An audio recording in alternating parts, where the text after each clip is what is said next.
অনেক দিন আগে মুসা কালিমুল্লাহর সঙ্গে আল্লাহ তাআলা একটি তর্ক বাজে। কি বাজে? মুসার জামানায়। কোন জামানায়? কথা বুঝবেন, এর সঙ্গে মিল আছে। আল্লাহর নবীর যে দুইবার দেখা হয়েছে মুসার সঙ্গে, এর সঙ্গে কি আছে? কারণ আছে। কথা বলেন, কারণ আছে না নাই? কারণ আছে। তো মুসা আলাইহিস সালামের জামানায় মুসা আলাইহিস সালাম তুর পাহাড়ে গিয়ে আল্লাহ তাআলার সঙ্গে সবচাইতে বেশি ভাষা জানতেন হযরত মুসা কালিমুল্লাহ। সুবহানাল্লাহ। নবীদের মধ্যে উনি ছিলেন সবচেয়ে বড় ভাষাবিদ। এমন কোন ভাষা নাই যে ভাষা উনি জানতেন না। সুবহানাল্লাহ। হযরত মুসা কালিমুল্লাহ আল্লাহর সঙ্গে গল্প করতেছে। গল্প করার সময় কোন এক সময় আল্লাহ তাআলা আল্লাহর নবী মুসাকে ডাক দিয়ে বললেন, পয়গম্বর মুসা, আমি শেষ জামানায় একজন নবী দান করব উম্মার জন্য। আমার বান্দাদের উম্মা হিসাবে তারা থাকবে, উম্মা হিসাবে থাকবে আমার এই নবীর। তো আমার এই নবীর প্রতি তুমি দরুদ প্রেরণ করো। কি করো? সুবহানাল্লাহ বিহামদিহি। দরুদ প্রেরণ করো। মুসা আলাইহিস সালাম যেমন ভাষাবিদ ছিলেন তেমন রাগান্বিত নবী ছিলেন। কি ছিল? সবচাইতে বড় রাগান্বিত। উনি খুব রাগী ছিলেন। ওনার কাছে কোনো টাইম নাই, কারো কোনো বেল নাই, যে যেটাই বলুক ওখানেই খবর। ওমরের মতো ছিল। কার মতো ছিল? হযরত ওমরের মতো। ওমরের কাছে যদি গিয়ে কেউ বলে যে নবীর একজন মুসলমান আর ইহুদি একজন মুসলমানের বিচার করছে, নবীজি বিচার করছে, করার পরে রায়টা গিয়েছে ইহুদির পক্ষে। কার পক্ষে ভাই? ইহুদির পক্ষে গেছে। তো যাওয়ার পরে মুসলমান বাহিরে এসে বলতেছে, ওমর আমার বিচারটা পছন্দ হলো না। নবী নাউজুবিল্লাহ। কি হলো না? বিচারটা পছন্দ হলো না। বলে কেন? বলে আমার নবী হয়ে আমি মুসলমান, আমার পক্ষে নবীজি রায় না দিয়ে রায় দিলেন ইহুদির পক্ষে, এই বিচারটা আমার পছন্দ হয়েছে।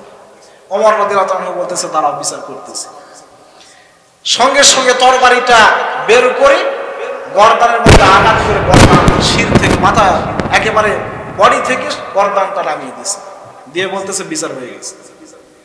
এরকম রাগী ছিল মুসাও, এরকম রাগী ছিল। তো মুসা আলাইহিস সালামকে যখন বলেছে, হে মুসা, আমার একজন নবী আমার বান্দাদের জন্য প্রেরণ করব, যেই বান্দারা তার উম্মাহ হিসেবে থাকবে, সেই নবীর উপরে তুমি একবার দরুদ প্রেরণ করো।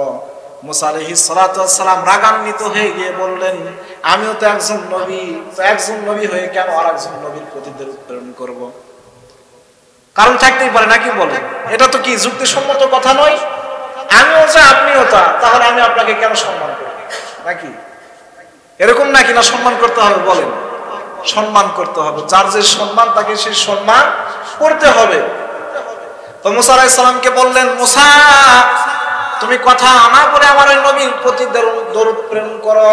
মুসা আলাইহিস সালাম বললেন, না, আমি তো একজন নবী, আমি তার প্রতি দরুদ প্রেরণ করব না। সঙ্গে সঙ্গে আল্লাহ তাআলা বললেন, হে মুসা, আজকে তুমি যদি আমার ওই নবীর প্রতি দরুদ প্রেরণ করো, আমি আল্লাহ তাআলা তুমি মুসাকে এমন একটা সময় আসবে, ওই সময়ে তোমাকে যে সম্মান দান করব, ওই সম্মান আর কোন নবী পাবে না। সুবহানাল্লাহ। আর কোন কি পাবে না? নবী পাবে না। মুসা আলাইহিস সালাম সঙ্গে সঙ্গে আল্লাহর নবীর প্রতি দরুদ প্রেরণ করলেন, বললেন সাল্লাল্লাহু আলাইহি ওয়াসাল্লাম, দরুদ প্রেরণ করলেন। তো মুসা আলাইহিস সালামের ওই দিনটার সঙ্গে এই দিনটাকে মিল রেখে আল্লাহ তাআলা বিশ্ব নবীজির দুইবার দেখা করিয়ে দিলেন। দেখা করিয়ে দেওয়ার পরে নবী আমার যখন চলতি পথে ফিরতি পথে আসতেছেন, ফেরার সময় মুসা আলাইহিস সালামের সঙ্গে দেখা হয়ে গেল। দেখা হয়ে যাওয়ার সঙ্গে সঙ্গে মুসা আলাইহিস সালাম তাকে প্রশ্ন করলেন, হে আমার ভাই, আপনি তো আল্লাহর সঙ্গে সাক্ষাৎ করে আসলেন, তো আল্লাহ তাআলা আপনাকে কি দান করলেন? সঙ্গে সঙ্গে বিশ্ব নবীজি বললেন, আল্লাহ রাব্বুল আলামিন আমার সঙ্গে কথা বলা শেষে আমার উম্মতের উপরে 50 ওয়াক্ত নামাজ দান করেছে। সুবহানাল্লাহ। কি করেছে? 50 ওয়াক্ত নামাজ দান করেছে। সঙ্গে সঙ্গে মুসা আলাইহিস সালাম বললেন, আহা, আমার উম্মতকে মাত্র 3 ওয়াক্ত নামাজ দান করেছিল, তাই তারা পরে উল্টা ফেলেছে। কি করছে? আপনি যান, আবার আল্লাহর কাছে ঘুরে যান, গিয়ে নামাজটা একটু কমায় নিয়ে আসেন। কি করেন? কমায় নিয়ে আসেন। এরকম করতে করতে অনেক বড় ইতিহাস। সংক্ষেপে শেষ করি। 9 বার পর্যন্ত আল্লাহ তাআলার কাছে বিশ্ব নবীজি গিয়েছে। সুবহানাল্লাহ। সহিহ বুখারীর হাদিস।